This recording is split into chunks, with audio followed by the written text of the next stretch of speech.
사랑과 은혜가 풍성하신 하나님 아버지, 아무 공로 없이 저희들을 주님의 자녀로 삼아주시었고, 날마다 구원의 아버지 은총과 십자가의 아버지 사랑으로 저희가 살아갈 수 있게 하여 주시오니 참으로 감사드리옵나이다.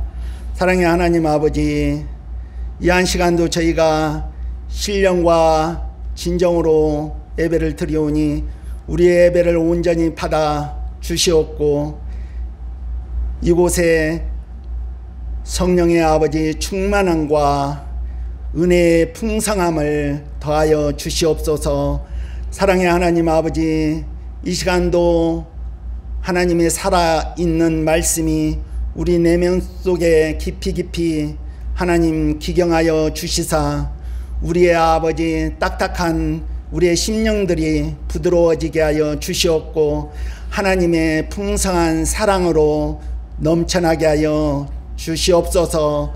사랑의 하나님 아버지, 저희가 세상에 살아가면서 지었던 저 주홍빛과 같고 진흥빛과 같은 우리의 모든 죄악들을 저 흰눈과 같이 양털과 같이 깨끗이 하나님 사하여 주시사 하나님과 우리 사이에 어떠한 막힌 담도 없게 하여 주시옵고, 온전히 아버지 화목을 이루게 하여 주시옵소서. 사랑의 하나님 아버지, 너희가 내 계명을 잘 지키고 나를 잘 섬기면은 결코 내가 너를 버리지도 아니하고 떠나지도 아니하시겠다고 약속하신 하나님 아버지, 우리의 아버지 피난처가 되어주시고 우리의 요새가 되어주셔서 날마다 저희들을 하나님 평탄한 길로, 형통한 길로 하나님 이끌어 주시옵소서. 사랑의 하나님 아버지, 저희들 저 아버지 망망대해에 아버지 표류하는 돛담배같이 하나님 되지 않게 하여 주시옵고, 하나님 저희들을 하나님의 품 안에 정박시켜 주시옵고, 하나님의 사랑의 줄로 우리를 단단히 묶여 주셔서 늘 하나님 품 안 가운데서 평안을 누리며 살아갈 수 있게 하여 주시옵소서.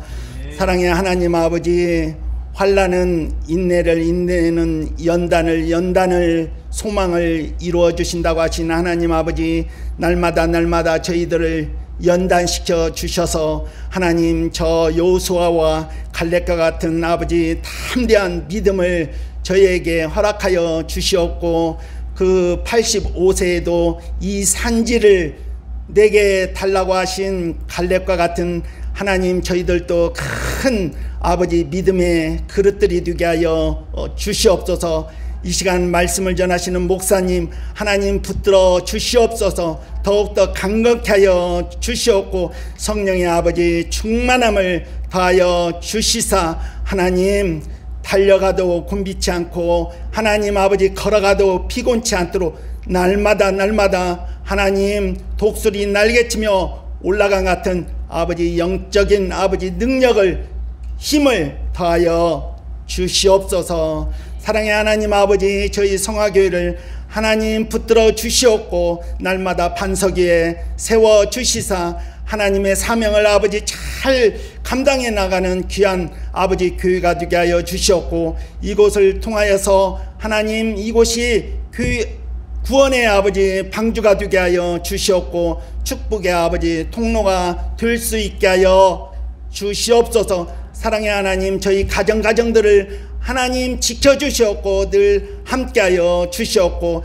늘 가정의 아버지 기도의 제목들 다 하나님 이루어질 수 있게 하여 주시옵고, 사랑하는 자녀들 하나님 믿음의 대를 잘 이어받아서 저들도 하나님의 형통한 아버지 복을 누리며 살아갈 수 있게 하여 주시옵소서. 사랑의 하나님 아버지, 날마다 세월이 아버지 흐르면서 연로하는 우리 어르신들 하나님 붙들어 주시옵고, 또 하나 아버지 몸이 연약한 자들이 있습니다. 하나님 찾아가 주셔서 하나님의 능력의 손으로 하나님 만져주시옵고 치료하여 주시옵소서. 이 모든 말씀 예수님의 이름으로 기도드리옵나이다.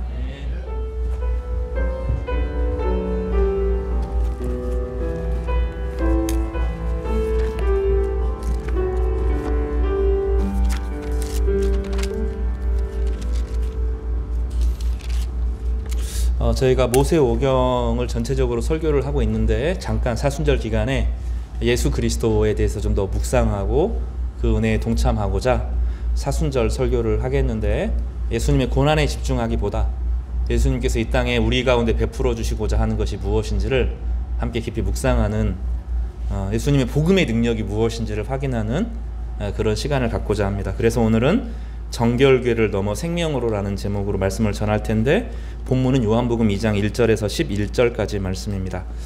오늘은 제가 봉독해 올리겠습니다. 요한복음 2장 1절에서 11절입니다. 사흘째 되던 날 갈릴리 가나에 혼례가 있어 예수의 어머니도 거기 계시고 예수와 그 제자들도 혼례의 청함을 받았더니 포도주가 떨어진지라. 예수의 어머니가 예수에게 이르되 저들에게 포도주가 없다 하니 예수께서 이르시되 여자여 나와 무슨 상관이 있나이까? 내 때가 아직 이르지 아니하였나이다. 그의 어머니가 하인들에게 이르되 너희에게 무슨 말씀을 하시든지 그대로 하라 하니라. 거기에 유대인의 정결 예식을 따라 두세 통 드는 돌 항아리 6이 놓였는지라.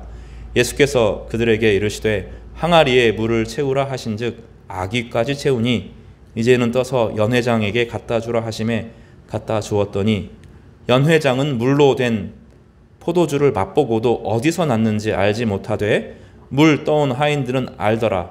연회장이 신랑을 불러 말하되 사람마다 먼저 좋은 포도주를 내고 취한 후에 낮은 것을 내거늘 그대는 지금까지 좋은 포도주를 주었도다 하니라. 예수께서 이 첫 표적을 갈릴리 가나에서 행하여 그의 영광을 나타내심에 제자들이 그를 믿으니라. 아멘. 오늘은 정결규례를 넘어서 생명으로 혹은 기쁨으로 라는 말씀으로 예수님의 복음, 우리 가운데 주님께서 오신 목적을 묵상하고자 합니다. 여러분, 우리 안에 하나님이 원래 주신 말씀이 아니라 잘못되게 해석되어지고 그로 말미암아 우리를 옥죄고 있는 이 가짜 정결 의식들이 있습니다. 이것을 차별로 나타나고 혐오로 나타나는데, 이것들을 좀 깨트리고 주님이 주신 복음 안에 있는 기쁨과 생명으로 회복되는 그런 은혜의 시간이 되기를 주님의 이름으로 축복합니다. 여러분, 저도 언젠가 이사를 가고 싶어요. 저도 좋은 집에 살고 싶고 좀 안정적으로 살고 싶은 마음들이 여러분도 다 있지 않아요? 최근에 어떤 성도님들은 교회 근처로 이사 오고 싶어 하는 분들이 계셔요. 그러면 참 좋겠습니다. 교회 근처에 성도들이 함께 모여서 교회 가면 이 집사님이 계시고 교회 가면 박 권사님이 계시고 차도 마시고 같이 교제도 하시고 책도 읽고 그러다가 대화하기 지치면 기도도 하시고 찬양도 듣고 이렇게 오순도순 교회가 다시 그런 공동체의 구심점이 되는 그런 은혜가 있으면 참 좋겠습니다. 고려를 좀 해보시기 바랍니다. 이사할 때 신앙을 좀 고려하시면 좋겠어요. 근데 여러분, 예를 한번 들어보겠습니다. 어떤 사람이 이제 이사를 합니다. 집을 다 알아봤어요. 너무 위치도 좋고 교통도 좋고 다 너무 좋고 깨끗하고 햇볕도 잘 들고 어제 갔는데 문제가 하나 있습니다. 물이 안 내려가요. 이해가 되시죠? 다른 거 다 했는데 이 하수구가 얼마나 좁은지, 겉은 번지르르한데 그 하수구 통이 적어가지고 물이 잘 안 내려가고 조금만 뭐 하면 막히는 집이라고 생각해 보세요. 그런 집에 사시겠어요? 그런 집 살면 안 되죠. 우리가 생각하는 것보다 국가 시스템이 운영되려고 하면 얼마나 앞에서 화려한 사람이 있느냐가 중요한 게 아니라 가장 뒷처리를, 가장 어두운 구석들을 어떻게 관리하느냐 하는가가 사실은 대단히 중요합니다.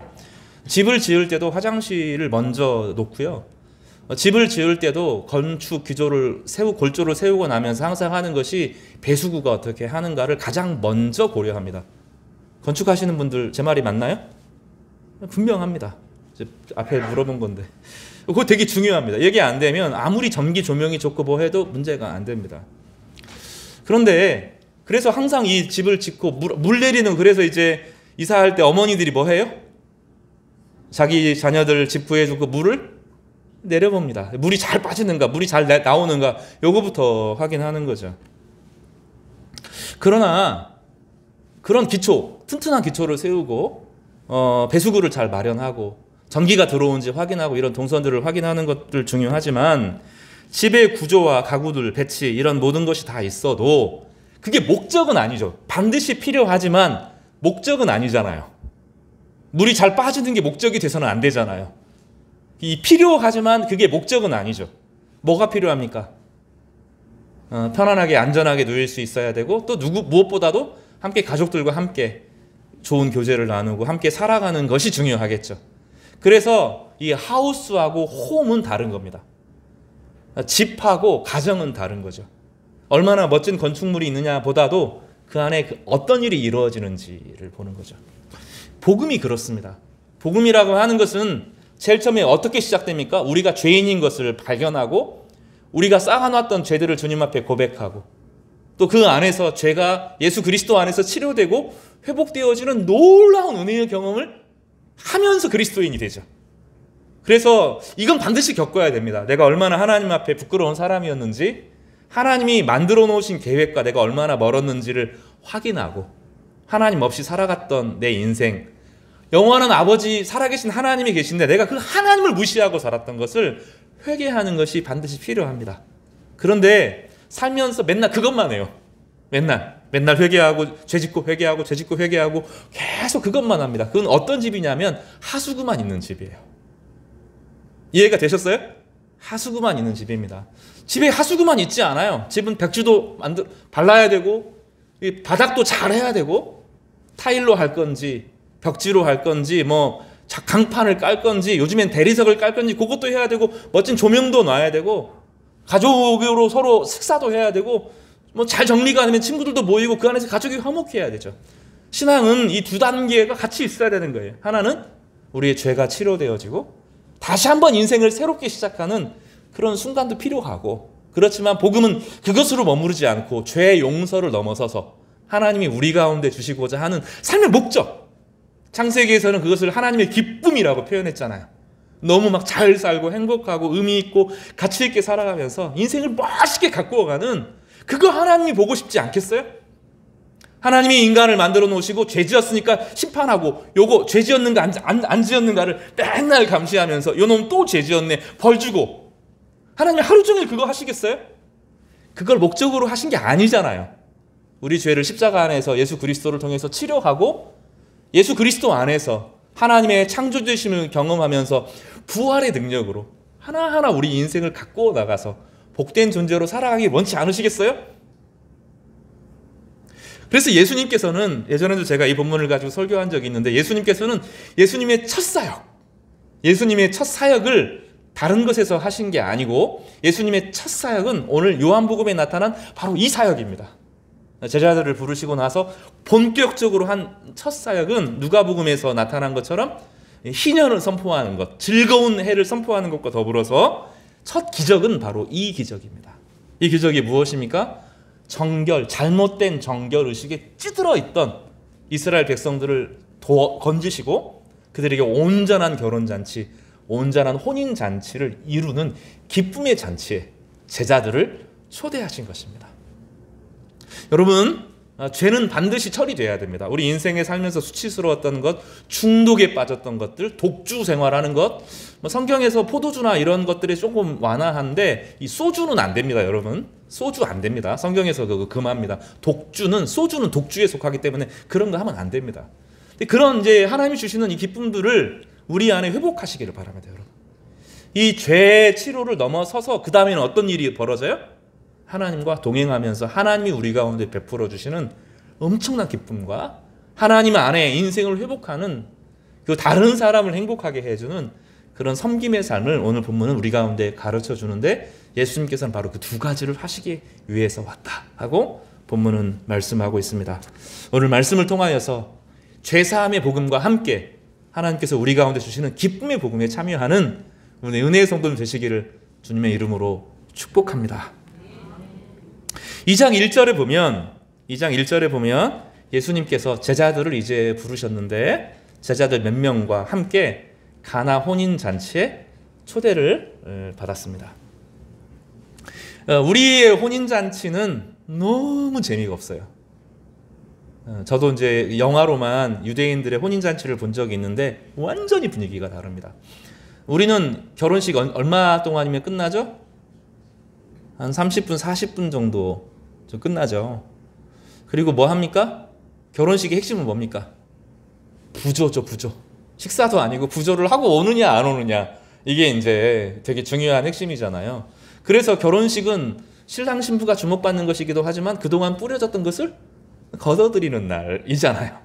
아닌 것처럼 말씀하시는데, 그래서 은퇴하기 전에 다 결혼식 하려고 하잖아요. 자기 자녀들, 이런 의식들이 있습니다.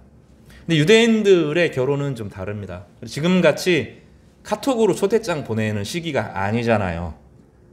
그러니까 어떻게 하겠어요? 그 당시 KTX가 있어요, 전보가 있어요, 그런 거 없잖아요. 그리고 이 유대인의 결혼식은 초대를 받지 않으면 가족이 아닌 거예요. 친구가 아니고 친척이 아니에요. 중요한 사람을 반드시 초대해야 됩니다. 만약에 어떤 자녀가 결혼을 했는데 내가 초대를 받지 않았다, 그러면 이 사람은 나를 친구나 친척으로 생각하지 않았다는 겁니다. 이게 대단히 중요합니다. 이 결혼이라고 하는 거는 너무너무 중요한 일입니다. 이 결혼을 준비하기 위해서 신랑은 오랜 시간, 한 5년, 6년, 7년 돈을 막 악착같이 모아야 됩니다. 서로 사랑하는 사람이 있어도 내가 이 사람을 먹여 살릴 수 있다 하는 것을 증명해야 됐고, 또 신부 부모에게 막대한 비용을 주면서 내가 이 사람을 책임지고 그동안 자녀를 길러줘서 고맙다 하는 것을 표현하는 과정이 필요합니다. 그러니까 결혼이라고 하는 것은 아주 오랜 시간이 걸리는 겁니다. 그리고 결혼이 날짜가 잡혀지면 친척들에게 편지를 보냅니다. 편지를 보내는데 인편에 보내기 때문에 오랜 시간이 걸립니다. 가는데 일주일 혹은 2주일 혹은 한 달 넘어서 편지가 도착합니다. 오랜 게 해야 돼요. 결혼 막 2달 전에 날짜 잡고 그러면 큰일 납니다. 최소한 6개월, 1년 전에는 결혼 날짜를 잡아야 되는 거죠. 그리고 나서 편지가 갔는데 어떤 일이 있어도 가야 됩니다. 우리 같이 부조만 보내고 이런 거 안 돼요. 반드시 가야 됩니다. 사정이 있으면 정말로 극진하게 내가 왜 가지 못하는지를 자세하게 설명하지 않으면 그 다음부터는 뭐가 되죠? 안 갔어요. 그럼 뭐가 됩니까? 이 사람은 내 친구가 아니죠. 죽을 때까지 얼굴 안 봅니다. 그 결혼식에 안 가면 죽을 때까지 얼굴 안 보는, 그게 유대인의 결혼식입니다. 결혼을 하고 나면 이제 결혼 예식이 있어요. 결혼 예식이 있고, 결혼 예식이 끝나고 나면 가장 나이 많은 최고의 랍비가 밖에서 춤을 춥니다. 우리나라에는 없는 일인데 랍비가 춤을 춰요. 이건 유대 오래된 춤인데 단순하지만 아주 흥겨운, 근데 장조는 아니고 단조입니다. 나중에 음악이 흥겨울 때는 장조보다 단조가 훨씬 흥겨워지는 사실은 역설이 있어요. 그래서 단조로 흥을 맞춰서 춤을 추기 시작합니다. 한 사람이 나와서 대표로 춤을 춥니다. 그리고 나면 한 사람 두 사람 그 초대받은 모든 사람이 함께 어우러지는데 강강수월래 비슷한 춤을 함께 춥니다. 춤을 추고 서로 격려하고 축하하고, 그리고 머리에 축복하고 요 의식을 치르면서 아주 흥겨운 잔치를 하고, 나중에 이 신랑 또 신부 부모님이 한 사람 한 사람에게 너무 고맙고 너무 사랑하고 너무 축복한다고 이야기합니다. 그리고 부조가 빠지지는 않습니다. 부조가 우리나라 같이 뭐 5만 원, 10만 원, 20만 원 이렇게 안 합니다. 100만 원, 200만 원 이렇게 합니다. 우정의 가치를 매기죠. 그러면 이 신랑은 몇 억씩도 하기도 합니다. 가까운 사람들은 그거를 모아서 사업을 해요. 그래서 유대인들은 망하지 않는 거예요. 그게 대단히 중요합니다. 성년식과 결혼식이 한 사람이 인생을 시작할 만한 출발점을 완전히 갖춰주는 거죠. 이해가 되시죠? 우리 같은 그런 개념이 아니죠. 한 사람의 인생이 결혼식을 통해서 완전히 달라지는 겁니다. 결혼식이 얼마나 중요한지 알겠죠? 근데 거기에 문제가 생겼어요. 포도주가 딱 떨어진 겁니다. 이러면 이제 얼마나 문제가 심각해졌는지 아시겠죠? 춤도 춰야 되고 흥겨워야 되고 기뻐야 되고, 다른 때는 못해도 그때는 마음껏 즐거워야 돼. 포도주가 딱 떨어졌어요. 그러면 이제 난리가 나는 겁니다. 이 귀한 자리에 지금 내가 이걸 이 시간을 비우기 위해서 그 결혼식 한번 가려고 하면 얼마나 많은 걸 조정해야 되겠어요. 돈도 모아야 되죠. 시간도 비워야 되죠. 사람들에게 다 이야기하고 겨우 결혼식이 왔는데 메인 하이라이트 그 춤을 추고 함께 교제하고 식사하고 하는 자리에 포도주가 딱 떨어진 겁니다. 문제가 생긴 거죠. 예수님이 참석하신 결혼 잔치에 문제가 생겼습니다. 그 문제를 예수님의 어머니 마리아가 발견합니다. 우리의 인생은 뭔가 기대가 있어요. 젊은 시절에 내 인생 한번 멋지게 살아볼 수 있을 것 같은 생각이 듭니다. 희망을 가져라, 꿈을 가져라, 그런 이야기를 듣고 살았습니다. 그런데 인생을 살다 보면 꼭 문제가 생깁니다. 꼭 문제가 생깁니다. 준비하지 않은 문제, 내가 준비했다 하더라도 예상치 못한 일들이 생깁니다. 가정에도 문제가 생깁니다. 한 개인에게도 문제가 생깁니다. 살만 하니까 아파요. 뭔가 되고 나니까 몸의 긴장이 풀리죠. 중요한 스트레스를 받고 막 열심히 살았어요. 이제 어떤 성과가 나타나고 그러는데 긴장이 탁 풀리면서 몸이 탁 아프기 시작합니다. 다 정리가 되는데 사건이 터지고 이 사건이 터집니다. 교회도 항상 사건의 연속입니다. 어떤 일이 잘 될 것 같지만 또 안 좋아집니다. 정치는 항상 우리를 실망시킵니다. 정치인들은 희망을 가지고 내가 아주 정직한 정치인이 되어서 과거의 악을 쓸어버리겠다 하고 정치를 하지만 그 정치하는 가운데 점점점 패가 나눠지죠. 예전에는 그렇게 멀지 않았는데 좌우가 점점 나눠집니다. 다음에 대통령이 된다 한들 그 다음에 또 새로운 일들이 일어나면서 또 문제가 생기고 터지는 것이 정치의 일입니다. 문제는 늘 가까이 있습니다. 몸이 아플 수도 있고 자기 자녀의 문제가 해결되면 집에 문제가 생기고 이 문제가 해결되면 저 문제가 생기고 늘 문제가 생깁니다. 똑똑한 사람은 문제를 먼저 봅니다. 남보다 문제를 먼저 보고 훨씬 빨리 느낍니다. 남들은 어떤 문제가 있는지 모르는데 그 사람은 벌써 문제 고민하다가 죽었어요. 그런 사람들이 똑똑한 사람이죠. 그럼 보통은 어떻게 반응합니까? 어떤 문제가 있고 이 문제는 해결이 안 된다. 그러면 합리적으로 해결해 보려고 합니다. 대안을 생각해보고 고민을 해보고 이것저것 합니다. 그리고 그 문제의 원인이 된 사람을 공격하고 비난하고 자기는 그렇지 않다라고 거룩한 척하고 문제 밖에서 빠져나오는 것이 우리의 일상입니다. 지금 많은 사람들이 국가의 문제를 해결해 보겠다고 때로 교회에 어려움이 생기면 이 교회의 문제를 해결해 보겠다고 막 이런 대안을 내세우기도 하고 저런 대안을 내세우기도 합니다. 각 가정마다 여러분 다 문제들이 있잖아요. 해결해야 될 문제들이 딱 불거지는데 어떤 사람은 남편이 빨리 발견하기도 하고 아내가 빨리 발견하기도 합니다. 어떤 사람은 문제가 없다고 생각하다가 갑자기 팡 터지기도 합니다. 얼마 전에 저희 빌라에 소방관이 전화가 왔어요. 그래서 무섭더라고요. 만나야 된다. 그래서 이제 집에 갔습니다. 그랬더니 막 검사를 하는 거예요. 이 아파트 소방 담당이 누굽니까? 접니다. 제가 교육 받았습니다. 그러니까 저랑 같이 가시죠. 혼자 나오는 것도 아니고 2명이 나와가지고 아파트를 샅샅이 뒤지기 시작합니다. 옥상부터 가봅시다. 문이 열려 있으니까 다행입니다. 문 닫혀 있으면 큰일 납니다. 여기 이야기해요. 그리고 계단에 오르다가 5층인가 6층에 소금덩이가 이렇게 쌓여 있고 하는 거 막 뭐라고 하는 거예요. 제게 아니고 여기 사는 사람이라고. 그러니까 나중에 이야기를 하는 거 엄청 뭐라고 하더니 나중에 오늘은 시험 방문이었습니다. 이렇게 이야기하더라고요. 그리고 다음에 나올 때 이런 일이 있으면 벌금을 내릴 겁니다. 이렇게 이야기하더라고요. 우리 문제가 생겨요. 문제를 늘 발견합니다. 그런데 그 문제가 해결이 안 되면 이 경찰관이나 소방관이 문제가 아니잖아요. 그 사람이 문제가 아니라 진짜 불이 나면 문제가 되잖아요. 그걸 대비하기 위해서 준비를 한 거죠. 우리 인생의 문제를 보면 어떤 사람은 벌써 끝났어요. 어떤 문제가 딱 생기면 이거 머릿속으로 생각하지도 않아도 본능적으로 알아요. 드르르륵 해서 머리가 딱 결론이 나와. 이거 안 된다 하고 벌써 주저앉아 있어요. 똑똑한 사람, 우울한 사람들이 똑똑한 사람들이 많습니다. 이미 결론 내리고 안 된다. 내가 오래 해봤는데 안 된다. 감각적으로 아는 거죠. 어떤 사람은 불이 났는데도 불 났슈 하고 이런 사람도 있어요. 둘 다 문제죠. 그리고 문제가 있으면 서로 싸웁니다. 교회에도 문제가 생기면 싸워요. 재정이 부족해지면 싸웁니다. 책임을 전가하고 이거 서로 책임하다가 또 싸웁니다. 여러 일들이 교회를 괴롭히기도 하고 가정을 괴롭히기도 합니다.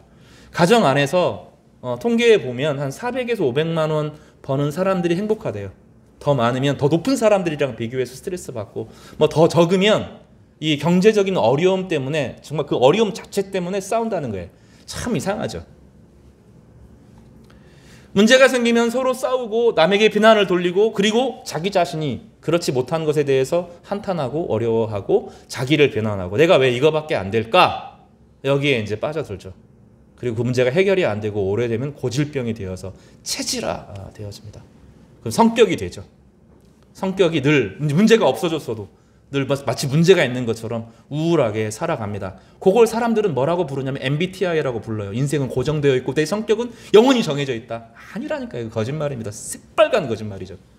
삶은 하나님의 신비한 은혜가 가득하고 그 은혜의 믿음으로 따라 사다 보면 아이일 때가 있어요. 혼자 있어야 될 때가 있고 밖에 어울릴 때가 있고 세밀하게 살태를 확인해야 될 때가 있고 어떤 건 직관적으로 딱 넘어가야 될 때가 있고 유동적으로 살아가는 것이지 어디 하나에 매여 있는 존재가 아닙니다. 하나님은 인간을 아주 신비하게 만들어놨는데 인간을 16가지 유형으로 나눌 수 있다. 거짓말이에요. 새빨간 거짓말에 속는 거죠. 그리고 운명으로 받아들입니다. 내 문제는 타고난 거야. 그래서 부모로부터 아니면 조상으로부터 물려받은 거야. 그러니 그런 사람들은 나는 진짜 우리 조상에 문제가 있나? 왜 이렇게 일이 안 풀리지? 사주팔자 봐야 되나? 뭐 도를 아십니까? 한번 만나면 그때 딱 걸렸잖아요. 조상에게서 문제가 오기 때문에 안 됩니다 하고 문제에 딱 잡히잖아요. 사회 구조에 문제가 있으니까 이 사회 구조를 뜯어 고쳐야 된다. 혁명을 해야 된다. 혁명하고 남은 저 북한 공산당 보니까 어떻게 됐어요? 훨씬 악한 사회가 되죠. 구조를 바꿔도 사람이 변하는 게 아닙니다. 운명도 아니고 환경도 아니고 그렇지만 문제는 항상 생기기 마련입니다. 마리아의 놀라운 점은 그 문제의 당사자인 신랑을 비난하거나 그 너머에 잔치를 차린 신랑의 부모들을 뭐라고 하거나 하지 않았습니다. 그리고 문제가 있다고 우리 포도주 떨어진대 막 호들갑 떨지도 않았습니다. 문제가 있으면 권사님들이 잘해야 됩니다. 괜찮아. 주님이 함께 하실 거야. 괜찮으실 거야. 여기 해야 되거든요. 내 인생에 어려움이 생기면 호들갑을 떨어요. 어떻게 하나 막 이렇게 절망을 합니다. 안 된다고 막 말합니다. 그리고 문제가 심각한데 없는 것처럼 문제가 하나도 없는 것처럼 그냥 막 행동하기도 합니다. 그래서 게임을 막 하는 거죠. 청년들이 하는 게 그거잖아요. 사실 문제가 커요. 내가 해결할 능력이 없다고 생각하는데 문제가 있음에도 불구하고 이게 감당이 안 되니까 게임방에 가서 게임을 계속 하는 거죠. 외면하는 겁니다.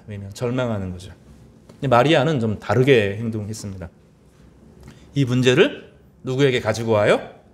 예수님에게 가지고 왔습니다. 이게 간단한 것처럼 보이지만 쉽지가 않습니다. 이 문제 해결하는 분은 예수님밖에 없다. 예수님은 내 이야기를 들으실 수 있고 이 문제를 상의할 수 있는 분이다. 이게 마리아의 믿음이었습니다. 2장을 보겠습니다. 2장 2절을 3절을 보십시오. 포도주가 떨어진지라. 예수의 어머니가 예수에게 이르시되 저들에게 포도주가 없다 하니 가지고 왔습니다. 예수님이 이 문제에 대해서 지금 나는 이거 해결하고 온 것이 아니라 죄사함을 위해서 왔습니다. 내 때가 이르지 아니하였습니다 하고 정중하게 거절합니다. 그러나 예수님의 어머니 마리아는 하인들에게 이르되 너희에게 무슨 말씀을 하시든지 그대로 하라 하고 당부했습니다. 다시 말하면 예수님과 의논한 거죠. 예수님에게 이 상황을 아뢰고 이 형편이 무엇인지를 아뢰었습니다. 그리고 나서 모든 사건이 다시 시작됩니다. 여러분, 단순한 것처럼 보이지만 이 과학도 하나님이 만드신 것이죠. 지금 하나님이 과학을 써서 치료하도록 허용하시고 과학을 허용하셔서 수많은 것들을 하게 하시지만 그 모든 것을 주신 하나님에게 먼저 고백해야 됩니다. 그래서 교회가 어려움이 있을 때 사람을 비난하면 안 돼요. 가정 안에서 어려움이 생길 때 상대방을 비난하는 것은 하수입니다. 자녀들에게 문제가 있을 때 자녀를 막 다그치는 것도 하수입니다. 내 몸에 문제가 있을 때 내 문제를 향하여서 막 자기를 비난하는 것도 안 좋습니다. 내 인생을 막 쥐어뜯으면서 너 이거밖에 못한다고 스스로 비난할 필요가 없습니다. 이런 어려움이 생길 때 주님께 가지고 나와야 합니다. 우리가 이거를 너무너무 놓치고 있는 거예요. 세상에 문제가 없으니까 사람들이 결혼을 하지 않습니다. 아이가 나지 않습니다. 그러면 나중에 어떻게 된다는 걸 다 알아요. 더 상황이 안 좋아진다는 걸 아는데 사람들이 절망하고 잦아서 이제는 믿음이 없어요. 내가 내 미래를 살아갈 믿음이 없는 거죠. 그렇지만 실제로 청년들이 뭘 안 합니까? 주님께 아뢰지 않습니다. 사실 기도를 청년들 때 배우는 건 좀 어려운 일이죠. 인생에서 내 가능성이 실제로 많은 것을 못한다는 것을 알아가고 나야 기도가 시작되거든요. 좀 꺾여야 기도가 되는데 그러나 하나님께 성령의 은혜를 주시면 기도하기 시작하거든요. 이 예수님께서는 예수님의 어머니 마리아는 예수님께 그 문제를 가지고 나왔습니다. 여러분, 이게 단순하지가 않아요. 자신의 인생의 어려움을 주님 앞에 가지고 나오고, 교회의 어려움을 주님 앞에 가지고 나오고, 정치의 어려움을 주님 앞에 가지고 나오고, 나의 인생의 모든 것을 가지고 나오는 것은 나의 창조주 앞에, 나를 만드시고 나를 이 땅에 보내신 그 주님 앞에 자신이 왜 여기에 왔는지, 나의 인생이 어디서 와서 어디로 가는지 창조주 앞에 자신의 문제를 아뢰는 것입니다. 그래서 우리가 성화백을 하면서 기도에 대해서 여러 가지를 묵상합니다. 시편 91편 1절과 2절에 지존자의 은밀한 곳에 거주하며 전능자의 그늘 아래 사는 자여, 나는 여호와를 향하여 말하기를 그는 나의 피난처요 나의 요새요 내가 의뢰하는 하나님이라 하리니. 시편의 기자들은 희망상을 말하는 것이 아니라 자기가 겪은 이야기를 하는 거예요. 내가 내 인생의 극단적인 어려움의 순간에 주님을 나의 전능자로 삼았을 때 주님께서 수치를 당하지 않고 나로 칭찬과 명성을 얻게 하셨다는 것을 아는 거죠. 하나님이 우리의 창조주시기 때문에 우리에 대해서 가장 깊이 이해하십니다. 우리가 겪고 있는 모든 상황에 대해서 가장 잘 아셔요. 그리고 예비하신 하늘의 복이 있고 거룩한 제사장으로 우리를 부르셔서 우리를 제사장으로 훈련시키는 과정 가운데 우리가 있는 것입니다. 이사야서 54장 4절에서는 이렇게 말합니다. 두려워하지 말라. 네가 수치를 당하지 아니하리라. 히스기야가 기도할 때 하는 얘기입니다. 놀라지 말라. 내가 부끄러움을 보지 아니하리라. 내가 젊었을 때의 수치를 잊겠고 과부 때의 치욕을 다시 기억함이 없으리라.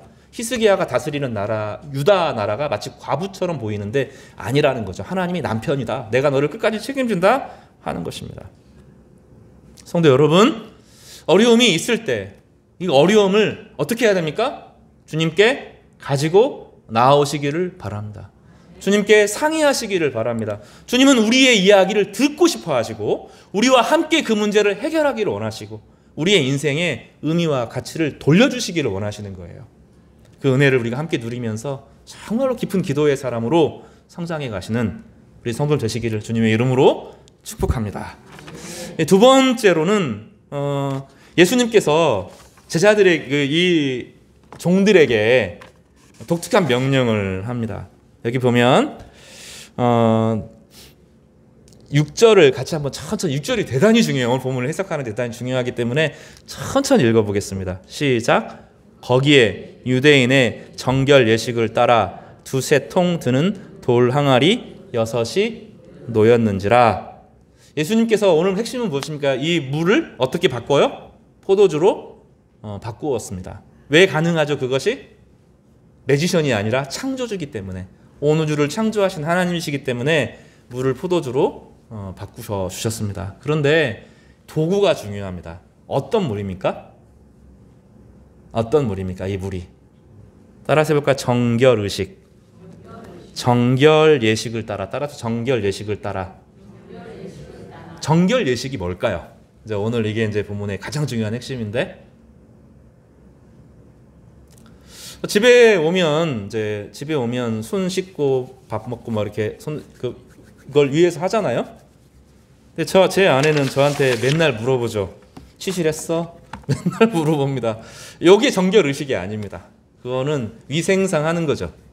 여기서 정결 의식이라고 하는 것은 밖에 있던 사람이 안으로 들어올 때 주인이 손님을 맞기 위해서 물을 부어주어서 손과 발을 씻기는 예식을 정결 예식이라고 해요. 이해가 되셨죠? 원래 자기가 씻는 게 아니라 누가 씻겨주는 거예요? 주인이 씻겨주는 것입니다. 그러나 주인이 씻겨주지 않아도 자기가 집에 들어가도 자기 집에 들어갈 때 항상 손을 씻었습니다. 그러면 이 당시 사람들이 세균의 개념을 알았을까요? 몰랐을까요? 손을 씻지 않으면 세균이 묻어서 잘못된 오염 때문에 코로나에 걸린다. 이게 아니라는 거죠. 그럼 이 사람들은 왜 손을 씻었을까요? 세균이 아니라. 뭐 때문에요? 부정 탄다고 생각했기 때문입니다. 부정이 왜 부정 타죠? 지나가는 동안에 유대인만, 하나님만 경외한 사람만 만나는 게 아니라 하나님을 경외하지 않은 사람도 만났을 거예요. 그렇죠? 이방인도 만났을 거죠. 그렇죠? 로마인도 만났을 것입니다. 그 사람들이 볼 때, 유대인들이 볼 때 그 사람들은 어떤 사람들입니까? 하나님의 원수죠. 죄인이죠. 죄를 지은 사람들이죠. 그러면 그 사람들의 죄가 나에게 옮겨 붙을 수 있는 겁니다. 우리나라 사람들이 결혼식, 장례식장에 왜 검정색 옷을 입습니까? 우리나라 사람들 독특하죠. 결혼식에도 검정색 옷을 입고 장례식장에도 검정색 옷을 입고 갑니다. 근데 왜 검정색 옷을 입습니까? 슬픔이어서 재처럼 타서? 아니죠. 사실 미신이죠. 우리가 의식대로 그렇게 하지만 미신입니다. 왜냐하면 검정색을 입어야 귀신이 안 달라붙고 그 사람을 못 알아보니까 검정색 옷을 입는 겁니다. 그런 의식이 있어요. 여러분, 우리나라 장례 치를 때 입관할 때 기억나십니까? 사랑하는 아버지를 어떻게 해요? 나중에 옷을 곱게 입히지만 나중에 어떻게 합니까? 꽁꽁 묶어놓는 거 아셔요? 손도 이렇게 묶어놓고 발도 이렇게 묶어놓죠. 왜 그렇게 묶어놓을까요? 죽어서 따라오지 말라고 묶어놓는 겁니까? 그게 한국에서 온 게 아니라 일본에서 만나온 의식이고, 삼배도 일본 풍습입니다. 한국 풍습이 사실은 아닙니다. 대단히 조선시대부터 그게 아니라 일본 시대 때부터 시작된 것들입니다. 따라오지 말라고 하는 거죠. 우리 안에 그런 미신적인 요소들이 대단히 많습니다. 요것들을 씻어내기 위한 부정을 없애기 위해서 손을 씻는 겁니다. 성경에서 말하는 것과 벌써 거리가 멀어진 거죠. 성경이 말하는 건 그런 의미가 아니고 우리가 늘 하나님 앞에 마음을 청결하게 해야 된다. 우리 안에 죄가 들어오면 죄를 하나님 앞에 늘 고백하고 회개해야 된다는 의미로 정결의식을 시작하셨는데, 이들은 이방인을 만나고 악한 사람을 만나고 못된 사람을 만나면 그 사람들이 죄가 나에게 옮겨와서 나를 오염시킨다 생각하니 내가 거룩하고 내가 착하기 위해서 모든 것을 막아낸다, 이런 생각을 하면서 정결의식을 한 겁니다. 이런 정결의식이 사실은 여러 문화 가운데 되게 다양하게 존재합니다. 한국 사람들은 제사를 되게 중요하게 여기기 때문에 제사는 누가 드려야 돼요? 남자가 드려야 되죠. 남자가 제사를 드려야 되니까 제사를 드리지 않는 여자들은 하찮은 존재가 되니까 정결의식 때문에 버려지죠. 중국의 문제가 좀 대단히 심각한 것이 무엇이면 남존 여비가 지금도 심각해서 남자들이 너무너무 많아지고 여자들이 없죠. 그럼 결혼 문제가 거기는 그 문제로 심각합니다. 남자들은 차고 넘치는데 여자들이 너무 없는 문제가 생깁니다. 이거 정결의식 때문에, 그 당시에 정결의식 때문에 그렇습니다. 며느리, 얼마 전에 TV 드라마에서도 그 수절 과부의 이야기를 각색해가지고 수절 과부가 밤마다 영웅 행동을 하는 그런 드라마가 있었습니다. 보신 분들, 수절 과부, 옛날에 수절 과부 자기 남편을 위해서 충성 맹세를 하고 남편을 너무너무 사랑해서 효와 사랑에 미쳐서 어떻게 해요? 죽죠. 죽으면 뭐 내려줍니까? 연료비 내려주죠. 정결의식입니다. 그 정결의식으로 사람을 가두고 포악하고 학대하고 침체하게 만들죠. 남자는 위, 여자는 이렇게 만들어 놓는 것들이 다 정결의식입니다. 그러니까 정결의식은 좋게 시작하지만 나중에 가면 그걸 가지고 폭력이 되고 누군가를 희생양으로 만드는 것이 정결의식입니다. 우리 안에 구석구석 그런 것들이 가득 차 있는 거죠. 복음이 들어오면 그것들을 다 깨트립니다. 그리고 뭐라고 말하죠? 한 사람 한 사람 살만한 가치가 있는 하나님의 형상을 담은 귀하고 귀한 하나님의 자녀들이다, 그 얘기를 하죠. 복음을 듣지 않은 사람들, 지금 이슬람 사람들도 하나님이 만든 창조물이고 그들도 복음 안에서 회복돼야 된다고 가르치죠. 미움이 아니라 차별이 아니라 가능성으로 대하는 것이 복음의 능력인 줄 믿으시기를 바랍니다. 교회 안에서는 남자도 없고 여자도 없습니다. 차별이 없어요. 노예도 없고 양반도 없고 이런 것도 없어요. 남자 여자 차별 이런 거 하나도 없어요. 심지어 장애인도 귀한 하나님의 형상이죠. 정결의식이 없고 정결의식에 사로잡히면 장애인은 이 사회에 쓸모없다고 말하죠. 북한에 가면 장애인이 없다 그러잖아요. 장애인이 왜 없어요? 너무 건강해서 공기가 좋아서 장애인이 없어요? 너는 쓸모없으니까. 우리 사회에 대제국을 이루는 너는 무의미하니까 다 처리하는 거죠. 복음은 그런 게 아닙니다. 한 사람 한 사람, 가장 가난한 사람도 가장 낮은 신분의 사람들도 하나님 앞에 귀하고 소중한 사람이다. 이게 복음의 능력이죠. 주님께서는 요거를 이 정결의식에 쓰는 물을 뭘로 바꿔요? 복음은 정결의식이 아니라 하는 거예요. 복음은 정결의식을 넘어서 생명을 가져오고 능력을 가져오고 가정을 이루게 하고 가정에 기쁨을 주고 인생의 복된 날을 복되게 하는 것이야말로 복음이라는 거죠. 다시 말하지만 한 사람이 죄를 지으면 막 천사들이 감시해요. 어떤 놈이 죄 지었나, 죄의 수치가 높아져서 저놈 죽이고 이런 게 복음이 아니라고요. 요한복음 3장 16절을 같이 읽어보겠습니다. 우리 너무나 잘 아는 말이죠. 같이 시작. 하나님이 세상을 이처럼 사랑하사 독생자를 주셨으니 이는 그를 믿는 자마다 멸망하지 않고 영생을 얻게 하려 하심이라. 17절입니다. 하나님이 그 아들을 세상에 보내신 것은 세상을 심판하려 하심이 아니요 그로 말미암아 세상이 구원을 받게 하려 하심이라. 하나님은 악한 사람을 심판하기 위해서가 아니라 그 악한 사람, 실수한 사람, 실패한 사람, 무너진 사람을 회복시키기 위해서 자신의 아들을 이 땅에 보내신 거예요. 그 복음 안에서 누구나 새로워질 수 있어요. 복음 안에서 과거에 어떠한 소름과 어떠한 고난과 어떤 아픔을 당했든지 간에 어떤 실수를 했든 어떤 실패를 겪었든 간에 주님이 우리를 회복시켜 주신다. 이게 복음인 거죠. 오늘 청소년들과 설교를 하면서 박서양이라고 하는 백정의 아들 이야기를 잠깐 들었습니다. 120년, 130년 전의 이야기죠. 우리나라 도성에 콜레라가 극성을 부렸습니다. 열이 나고 설사로 사람들이 죽어나갑니다. 그때 왕궁에서 뭐 했어요? 푸닥거리 했어요. 높고 높은 최고의 무당. 이 무당 아주 높은 이 사람을 불러다가 푸닥거리하고, 푸닥거리 하면 뭐합니까? 작두를 세워놓고 얼마나 높이 뛰느냐 뭐 요거 하면서 푸닥거리를 하죠. 그래서 서열이 쫙 있어요. 우리나라 지금도 동일합니다. 과학을 믿고 죽으면 아무것도 없다고 하면서도 어려움 생기면 누구 찾아가요? 무당 찾아가요. 무당 찾는 사람들은 서열을 다 안 돼요. 전주에서 제일 높은 무당이 누구냐 요거 다 안다는 거죠. 전주에서 안 되면 그 사람 찾아가는 거죠. 그 전주 무당보다 저 계룡산 무당하고 전주 무당하고 싸우면 누가 이깁니까? 모악산하고 계룡산하고 싸우면. 지금은 양지의 시대가 아니기 때문에 어머니산, 이 두 개가 대표적인 어머니산이잖아요. 그래서 그 안에 무당이 그렇게 많은 거예요. 그러니 전주에서 안 되면 대전으로 가죠. 대전에서 안 되면 더 높은 사람 찾아가죠. 무당 서열이 쫙 있는 게 꼼짝을 못합니다. 이게 다 정결의식에 매여 있는 무당짓이죠. 그거 딱 잡혀 있는 거예요. 예수님은 이 정결의식이 아니라는 거예요. 이 씻는 것은 마음을 씻어내는다는 거예요. 다른 사람이 아니라 내 안에 욕망을 씻어내고 하나님의 형상대로 살아가지 못하는 나를 주님께서 씻어주실 것을 기대하면서 씻어내리는 거죠. 마음을 정결하게 하나님께 돌이키는 의식이 정결의식이 되어지고 차별의 문제가 되었을 때 주님 바로 그것을 통하여서 결혼을 회복시켜 주시는 결혼의 잔치, 그 결혼잔치 흥을 가져오는 혼인잔치의 도구가 되게 하신 것입니다. 그래서 오늘 주님께서 이 본문을 통해서 두 가지를 보여주는데 나는 나다는 거예요. 나는 하나님이다. 따라서 그러니까 나는 하나님이다.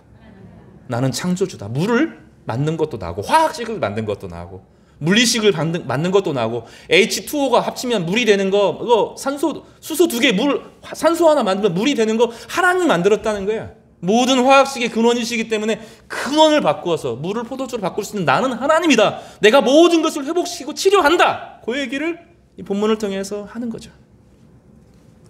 두 번째로는 뭡니까? 허위허식, 정결의식, 남존여비, 노예들 이런 거 다 깨트리고 하나님의 능력으로 회복시켜 주신다는 거죠.